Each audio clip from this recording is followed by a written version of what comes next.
Good afternoon and welcome to the State of the College. My name is Elizabeth Wright, and I am the Dean of the Health and Human Services Division here at Daemen. When I was asked to introduce Dr. Olson, I took some time to reflect upon my personal observations regarding his leadership style during the past 6 years, and to think about what characteristics have made his leadership style effective in today's volatile higher education atmosphere. My first observation is that Dr. Olson's leadership style is measured and thoughtful. He makes decisions based on facts and data, not caprice or political expediency. He is not bombastic or reactionary, tweeting his first thought on a subject when it emerges. Rather, he takes time to reflect and responds when emotionality has dissipated. Second, his leadership style is informed by an historic and present commitment to scholarship and academic excellence. He is a true scholar, an author and editor of 20 books and more than 100 essays in the field of rhetoric, writing, and culture, and a columnist for the Chronicle of Higher Education. He models academic excellence for those around him with a constant drive to stay current and relevant both in his field and regarding current topics in higher education. Third, Dr. Olson's leadership style is synergistic. He collects other leaders around him who are also content experts in their diverse fields, leaders who complement his skill set while maintaining his work ethic. Sycophants need not apply. Fourth, Dr. Olson's leadership style is transparent. The celebratory, the sad, the unpopular, and content necessary to the efficient functioning of Daemen are consistently communicated and shared, allowing for reaction and response. In a time when decisive, informed action can make the difference between a college surviving or being shuttered, we thrive in part because we are led by someone whose leadership style embodies the aforementioned traits. Campus tragedy, fiscal distress, discontent with policy change, as well as opportunities for growth are all met with the same response: measured consideration, academic analysis, synergistic input, and transparent communication. Having been employed at Daemen for 14 years, I have seen other leadership styles at the college. Some were more flamboyant and extroverted. Others were possibly warmer or more endearing. But when asked who I want leading Daemen College now, in this moment, and positioning us for the future, my answer is Dr. Olson, our measured, academic, synergistic, and transparent president. At this time, I'm proud to introduce Daemen's sixth president, Dr. Gary A. Olson.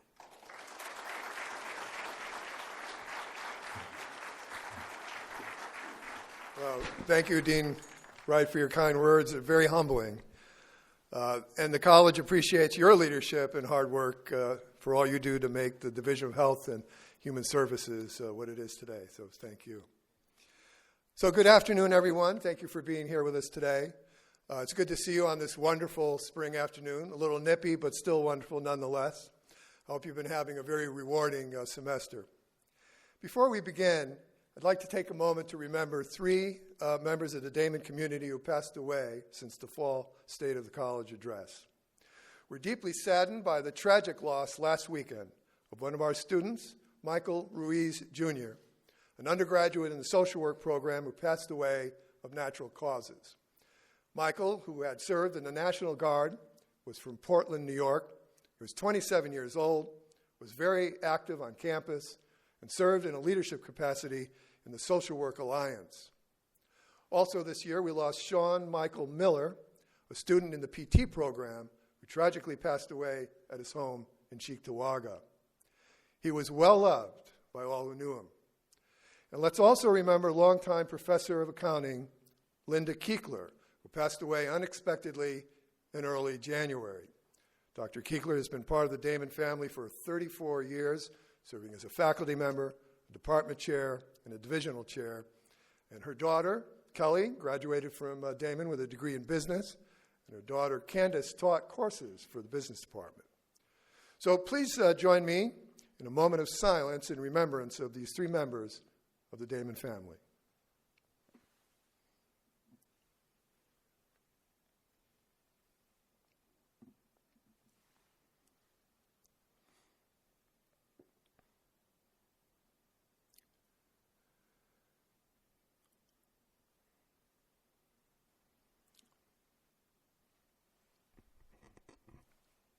Thank you. This spring, Vice President Bob Root announced the appointment of a new Director of Employee Engagement. Tracy Massey comes to Daemen with 20 years of experience in all facets of human resources management, including benefits, legal issues, staff development, HR systems, and labor relations. She graduated from Buffalo State College with a BS degree in finance and economics, and she holds a human resources certificate from Cornell University. She most recently served as a human resources manager at Taylor Devices in North Tonawanda. Tracy, would you stand and be recognized if you're with us today? Tracy? There she is.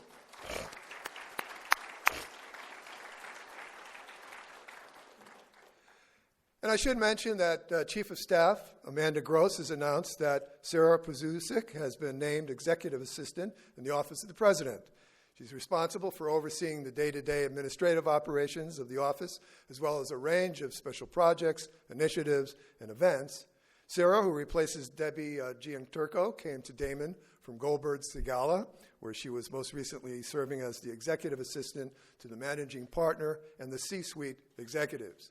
She earned bachelor's degrees in elementary education and history from the University of Rhode Island, and she was a member of the Kappa Delta Pi International Honor Society in Education. So, Sarah, would you stand and be recognized? There she is.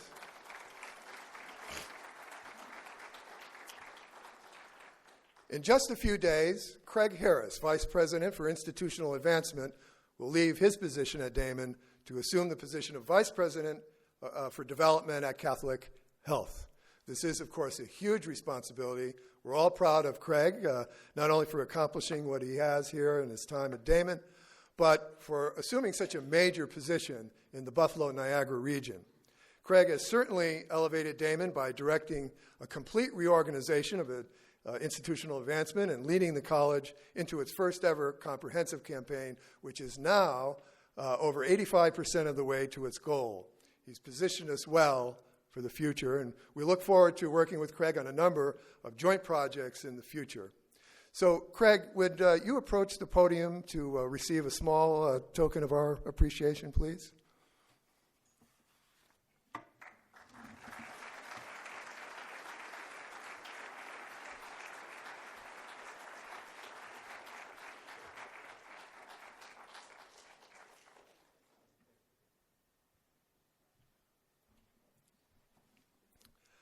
I'd like to take a moment to recognize faculty who this year have obtained board approval for tenure or promotion. There are 9 candidates. I ask each candidate to rise when I call his or her name and to remain standing. And I ask that you hold your applause until I have all 9 standing. The first is Dr. Mary Stiles. She is an associate professor of social work and sociology and has been granted tenure. Next is Dr. Torsten Deering. He is an assistant professor of accounting and director of international business. He's been granted tenure and promoted to associate professor. Next is Stephanie Melanenko, I think. She's an assistant professor of health promotion. She's been granted tenure and promoted to associate professor. Next is Dr. Lynn Matthews. She's an assistant professor of athletics training and interim clinical education coordinator. She's been granted tenure and promoted to associate professor. Next is Dr. Jay Wenlin. He's assistant professor of history and political science. He's been granted tenure and promoted to associate professor. Next is Dr. Diane Bessel, an assistant professor of social work and sociology and director of the MSW program. She's been granted tenure and also promoted to associate professor. Next is Jeffrey Law. He's an assistant professor of natural sciences. He's been granted tenure and also promoted to associate professor. Next is Dr. Deborah Miriam. She's an assistant professor of nursing. She's been granted tenure and also promoted to associate professor. And finally is Dr. Charles Wesley. He's an assistant professor of English. He's been granted tenure and also promoted to associate professor. And these appointments take effect with the new academic year. Please help me congratulate all of these first-rate faculty.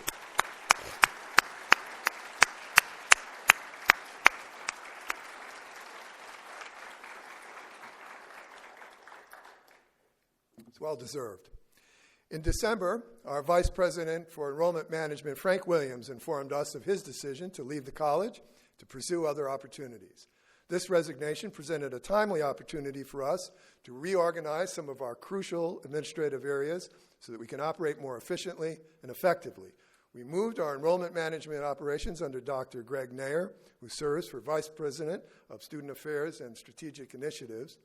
Now, it's common in colleges throughout the country to have enrollment management not as a separate vice presidential area, but as part of student affairs. So we believe that this consolidation will lead to many efficiencies.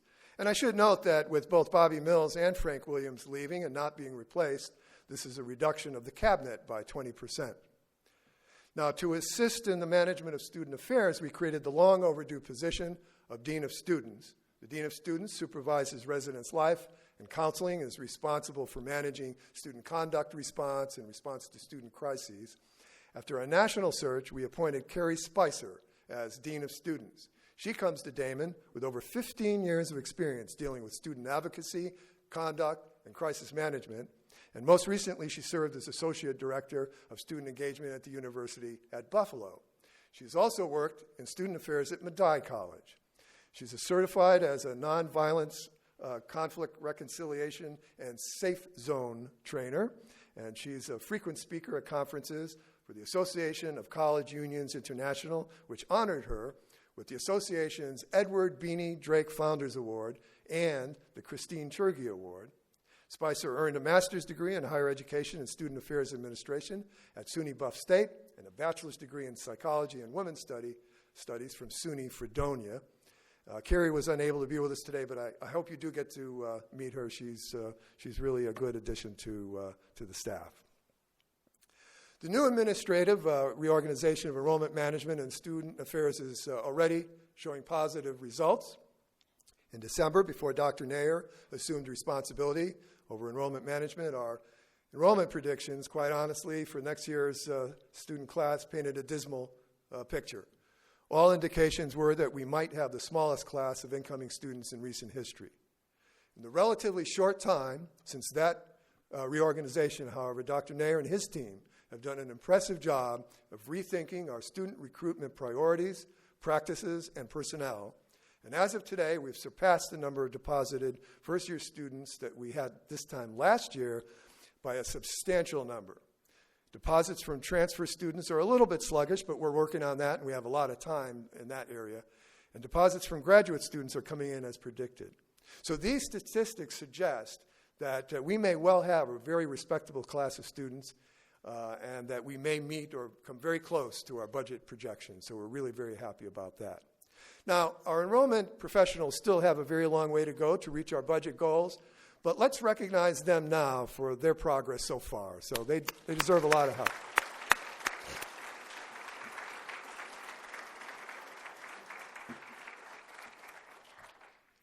We continue to work hard to provide our students and faculty with cutting-edge facilities. As you know, our top priority over the last several years has been the renovation of our science labs. As I've reported to you over the last few years, we began by renovating the highest priorities, which were the two large lecture hall classrooms in the second and third floors of Duns Scotus. These renovated instructional spaces are designed for more interactive learning and to accommodate various teaching formats. The three-level tiered classrooms are equipped with high-definition projection screens, flat-screen televisions, and additional technology improvements, along with enhanced student work areas for laptops and other electronic devices. These initial projects, which were completed over a year ago, were funded in part by gifts and grants.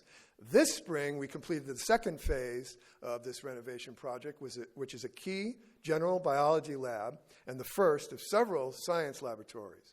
The project created a contemporary open lab design that allows for more faculty-student interaction. The lab features state-of-the-art technology, modern furnishings, student workstations that foster collaborative learning, and camera-enabled microscopes for screen projection. This is an especially important project because more than 60% of our incoming undergraduates are natural sciences or health-related majors, making the general biology lab one of the most widely used learning spaces on this campus. And for this part of the project, we received funding from donors and grants from the Alden Trust, the Cummings Foundation, and the state. And we are now extending our renovations down that hallway to other lab spaces, and that phase will be funded by the recent bond issue. The other big renovation project that is now complete is the renovation of historic Curtis Hall. I reported to you previously that we had received a $350,000 grant from the Oshai Foundation in support of the Institute for Government and Nonprofit Innovation, Training, and Evaluation, which is housed there in Curtis Hall. The funding supports major facilities enhancements that will maximize the program's use of Curtis Hall, including additional training and conference rooms, upgraded technology infrastructure, improved accessibility, a new heating and cooling system, and other modifications. Now, this renovation has been on the college's wish list for many years, so we're happy to see it finally come to fruition. In October, we formally opened the newly named Lawrence and Mary Arlene George Memorial Reading Garden. The Reading Garden is located outside the college's Research and Information Commons, which in the old days would have been called a library. The Reading Garden has been established with a generous gift from Liz George Ivers, a 1970 graduate of the college. A Houston resident, Ivers has been a strong supporter of the college as a member of the Daemen Alumni Board, and she also established the Elizabeth George Ivers Endowed Scholarship for Women. So, as you can see, we continue to move forward in building the campus, even while many colleges, especially in this area, are retrenching. So we hope to keep up that momentum. Now, as I mentioned in the fall, the New York State Education Department officially designated Daemen as a multi-campus institution. And this new status as a multi-campus college will enable us to potentially expand our Brooklyn offerings exponentially, which further will ensure our fiscal health in these challenging times. Toward that end, we've been actively investigating potential sites in Brooklyn that we might lease to house new programs that we might offer there. And we'll keep you abreast on efforts there. In keeping with our efforts to expand the academic program, we continue to increase our online offerings. We now have our Master's of Social Work degree online, making us the only private institution in the Buffalo-Niagara region to offer an MSW degree in a fully online format.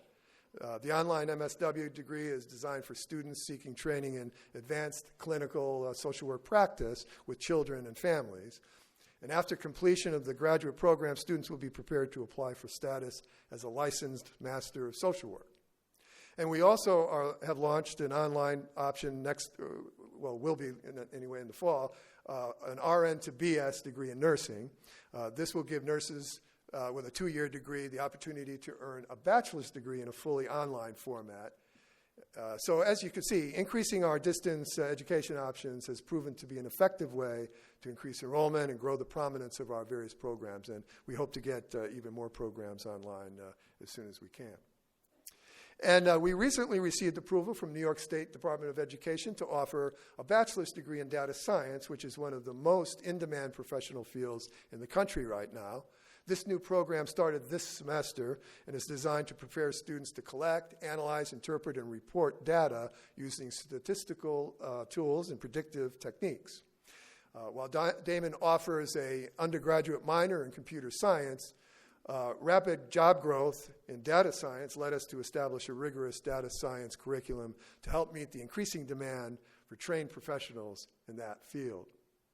As you know, adding emerging degree offerings is one of the many ways we try to attract and retain students. Many of our programs and the college itself continue to garner continued national recognition. As a leader in health sciences education, Daemen has been ranked second on the 5 best colleges for health sciences and services majors in New York, a list recently released by Zippia, which is an online resource for exploring career options. Daemen's number 2 ranking places it as the top private college in the state and the only Buffalo-Niagara institution on the Zippia 2018 list. Other four-year institutions named to the top 5 list are Stony Brook University, SUNY Brockport, Touro, and Hofstra University. So pretty good company we're in. And our nursing program has been named one of the best colleges for nursing in New York by Niche, placing it as the highest-ranked college for nursing in the Buffalo-Niagara region. Daemen's nursing programs are ranked number 10 out of 38 New York State colleges on the 2019 list published by Niche, which, as you know, is a college ranking site. Nationally, Daemen is number 221 out of nearly 600 institutions across the country. So we continue to solidify our reputation as the premier institution for healthcare education, not only right here in Western New York, but even much further. And I'm delighted to report that Daemen has also been recognized for affordability. The college has been ranked among the top 500 colleges and universities with the lowest student loan debt for parents in a newly released report by Lend.edu, which is an online financial site for student loans. Daemen is ranked 298 in the nation and is the highest-ranked private college in the Buffalo-Niagara region and the 9th among private institutions throughout the whole state of New York. Lend.edu ranked colleges and universities where parents of undergraduate students have the least Parent Plus loan debt. And if you don't know, Parent Plus is a federal student loan available to parents of dependent undergraduate students. So according to Lend.edu, the average Parent Plus loan amount at Daemen is $1,121, one of the lowest in the country. So that's pretty darn good, especially in this day and age when there's such screaming about debt for students. And the college has also been applauded for our educational value. The Daemen is one of only 57 institutions nationwide selected by University Research and Review as the 2018-19 Best Value College, a national distinction recognizing institutions that provide high-quality education at an affordable cost.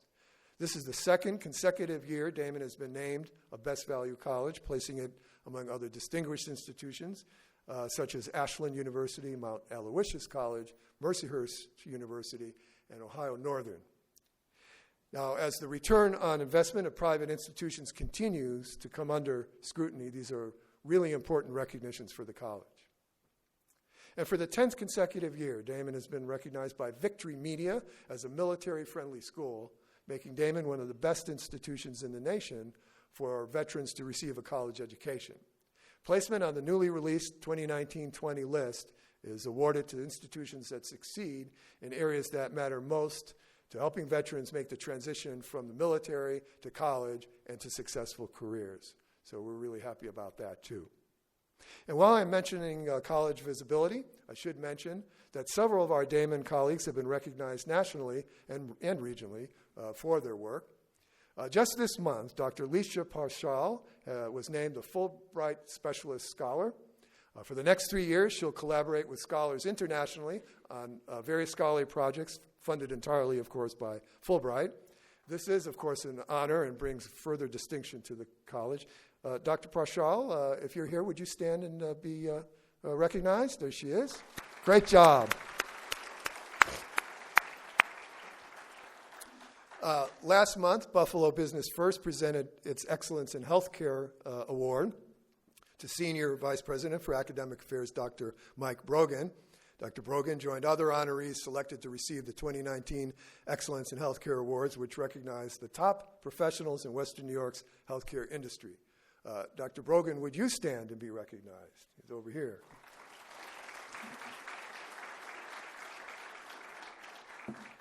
And not to be outdone, Vice President Greg Nair has been named the recipient of the 2019 Fred Turner Award, which is presented by the National Association of Student Personnel Administrators.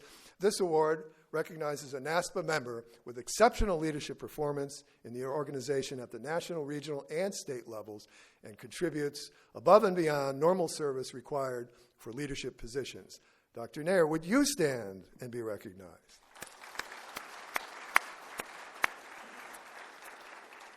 Also, Professor Michael Jones, the director of our animation program, was a member of the animation team for Mary Poppins Returns, which has been recognized with 2 prestigious Annie Awards presented by the International Animated Film Society. Last month, the Walt Disney Studios film received 2 Annie Awards, which, of course, is animation's highest honor for film and television. And those awards were for Best Animated Special Production and Character Animation in a Live Action Production. So Dr. Jones, are you with us today? There he is. Great job.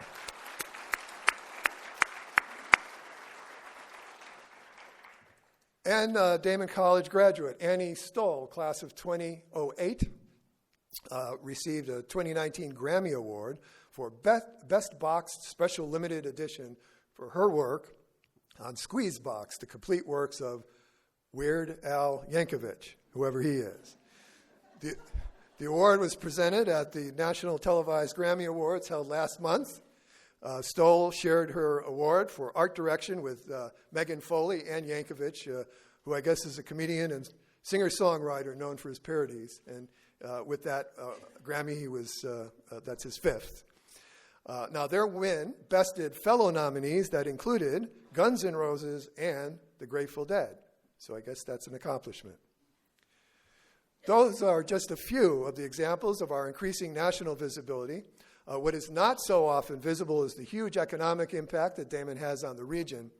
In a recent study released by the Commission on Independent Colleges and Universities, Daemen's economic impact on the Buffalo-Niagara region in 2017, which was the year of the study, totaled nearly $134 million. The college's total economic impact represents over a $5 million increase since 2015, the study that was before it.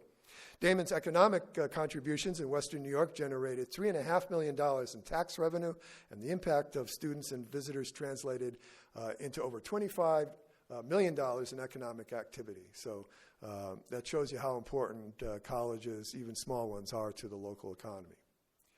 I think you'll also be very proud of how well the region's only NCAA Division II institution has been doing this season. Our women's volleyball team won the 2018 East Coast Conference regular season, allowing them to host the conference tournament for the second time in the last 3 seasons. And serving as host allowed us to win the conference tournament championship on our home court in front of our students and our fans. The tournament championship advanced them to the second NCAA tournament appearance in the last 3 seasons. And head coach Stephanie Albano was named ECC Coach of the Year. And Stephanie couldn't be with us today, but let's applaud her anyway. That's quite an accomplishment.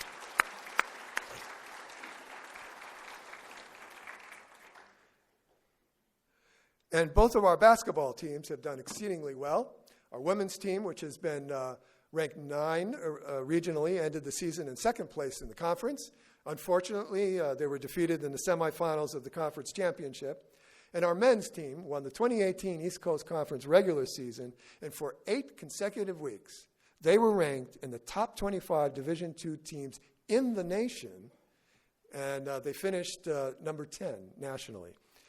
Daemen earned an at-large place in the NCAA Division II Men's Basketball Championship, thanks to their 24-5 overall record and their conference regular season title.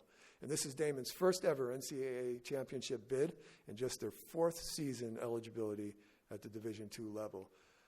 So as you can see, the success of these teams offers great exposure for the college on the national stage. And our athletic success and our position as a D2 institution has really helped us attract many highly qualified students who would not have applied for admissions to the college otherwise.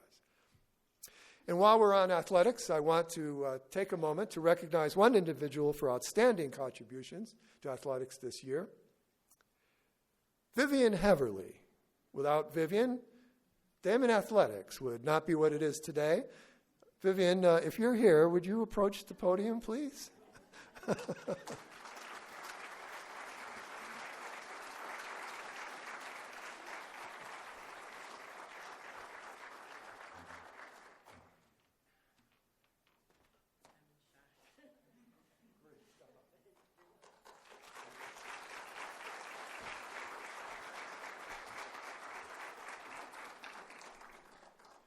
I know Tracy Murphy is the AD, but actually Vivian, if you need something, go see Vivian. Sorry, Tracy. Finally, I wanted to mention a particularly impressive recognition that Daemen received in December. The prestigious Carnegie classification of institutions of higher education announced that Daemen has been elevated to the top tier classification, doctoral, making it one of only 2 private colleges in the Buffalo-Niagara region to earn this prestigious distinction. Daemen has been advanced from the master's college category to the doctoral professional universities classification. And with this change, Daemen, DeUville, and UB are the only institutions out of the 21 in Western New York included in the doctoral category. As you know, the Carnegie classification system evaluates all higher education institutions based on undergraduate and graduate instruction, enrollment profile, undergraduate profile, size and setting, basic classification, and a number of other things. This change in status, along with our being named a multi-campus university in the state of New York, have propelled Daemen to new levels of sophistication and prominence.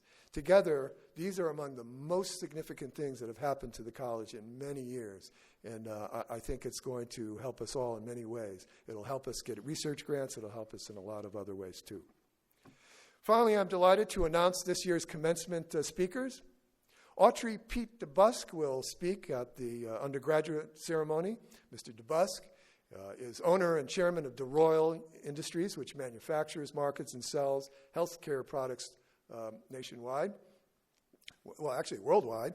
DeRoyal is headquartered in Tennessee with facilities in 6 countries. It manufactures more than 30,000 medical and surgical products and has over 2,000 employees.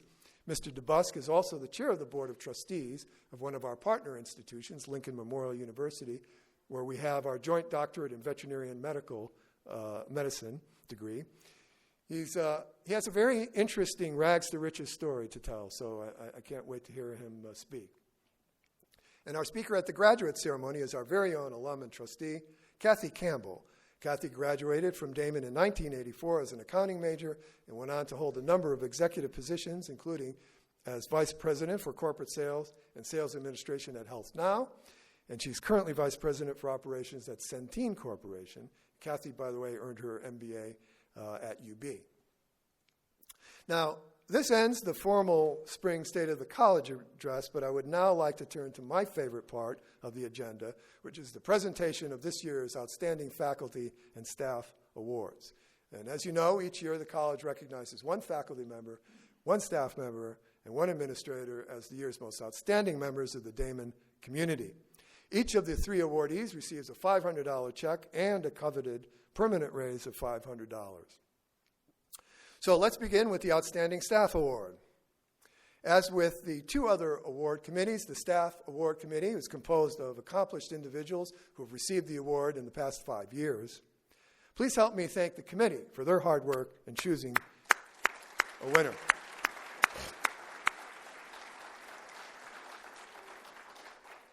Our staff recipient has been described by the nominee as someone who is always reliable, supportive, and approachable. The recipient has positive energy, is kind and always happy, and clearly takes pride in a job well done. Our awardee never hesitates to help others, is a hard worker, and always displays a kind demeanor.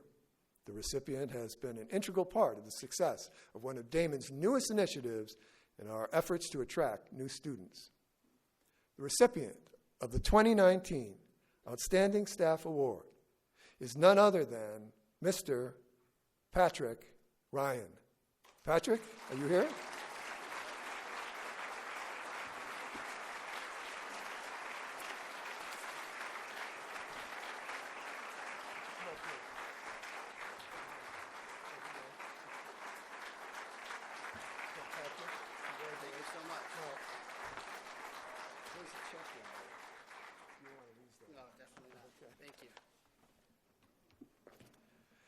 Next is the 2019 Outstanding Administrator Award. Please help me thank the committee for their hard work in helping to choose a winner.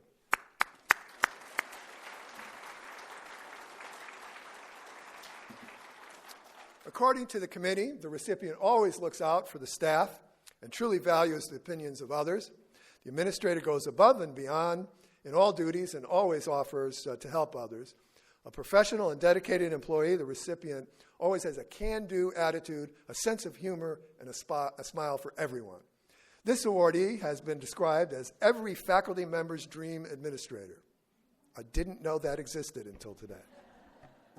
By all accounts, this recipient does not hesitate to take on difficult challenges and works hard to empower others and collaborate as a true team player. The nominator writes that the recipient is the backbone of the program. The recipient for the 2019 Outstanding Administrator Award is the one and only Ms. Phyllis Schrute. Now, Phyllis is the program coordinator for our Brooklyn campus, so she unfortunately could not be with us in person to accept her award, but accepting the award on her behalf is the dean, Dean Liz Wright. So I guess I'll take a photo with you. There you go.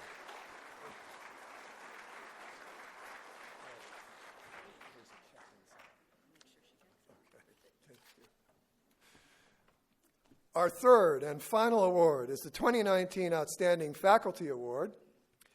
Please help me thank the committee members for their hard work in helping to choose a winner.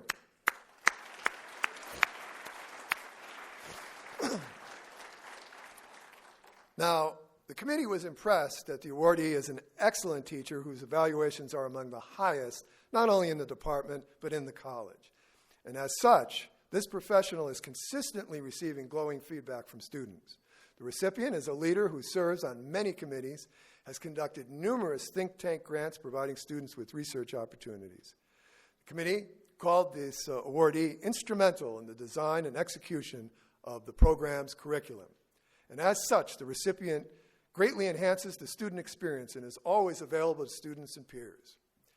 It was noted that this professor is currently serving in several key national roles, helping to promote Daemen as a college of national distinction.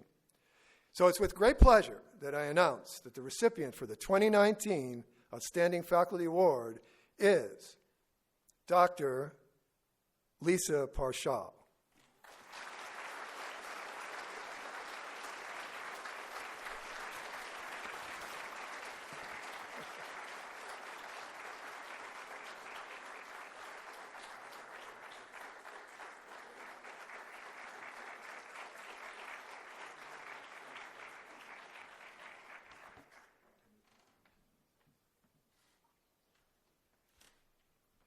So please help me applaud all three of our award winners.